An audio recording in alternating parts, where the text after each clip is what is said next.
We're standing now in the main parking lot, which doesn't look too sinister. At this level, it is a very large parking lot, fenced on all sides by fence topped by barbed wire. It also has these electronically operated turnstiles.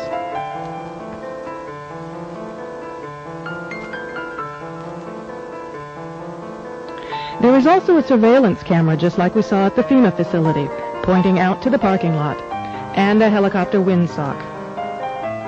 All of these apparent security measures are particularly unusual here, because this is a very low crime area, and this facility is nothing but an old train repair station with nothing in it worth stealing. In this portion of the parking lot is a brick building, suitable for processing, next to a gate that leads right out to the railroad tracks, and all of this is contained inside a fully fenced area, now 3 layers deep in fencing at this point. This U.S. Air Force train indicates federal and military involvement. Facing the opposite direction, you can see that this area, too, is a very large fenced area with railroad track running the length of the fence and plenty of warehouses.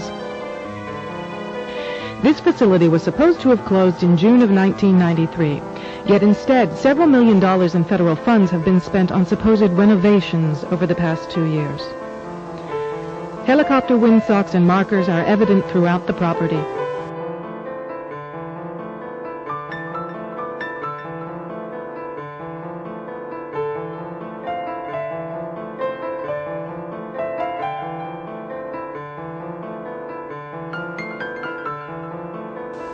This small building is the only way into a particular fenced area. Inside this building, we see more of the motion-activated detectors, electronic turnstiles, and prison bars.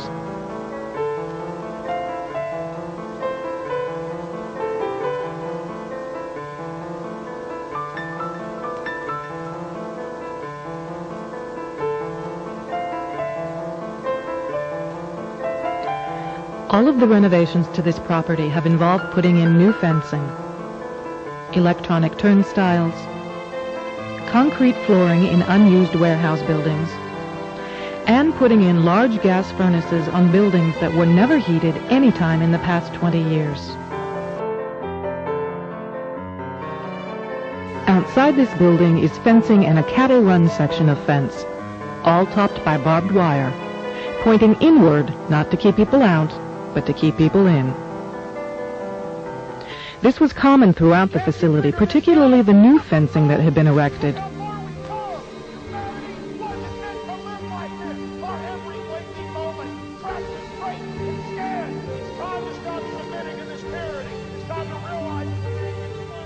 Inside the fenced area on the other side of the building, you'll see signs that say Red Zone, right up next to the railroad tracks that run the length of the fenced area.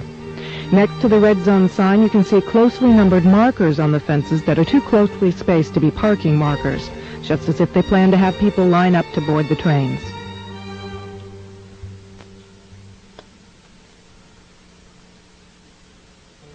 Here's a helicopter marker on the power lines outside the facility, indicating expected helicopter traffic, and again, another tall radio antenna. Looking around, you can get an idea of how huge this place is and how many people it could contain in its fenced-in area. In yet another fenced area, we see a large warehouse building at the end, with the electronic turnstiles in front of it. The building is one that has a new concrete floor, and its doors and windows have all been blocked. Outside, there are new gas pipes.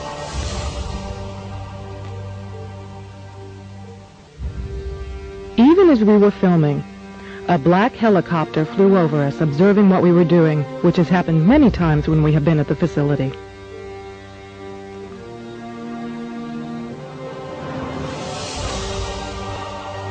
The gas lines and gas pipes at the facility run the length of the buildings.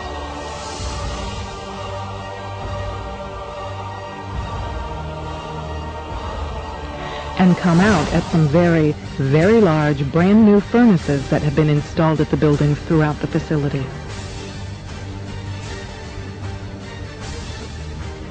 Inside the facility, we found large fenced-in areas next to the railroad tracks marked green zone and blue zone, suitable for holding a lot of people. This tower, overlooking the entire facility at one end of the facility along the railroad tracks, also has a radio antenna on it with a ladder up inside of it.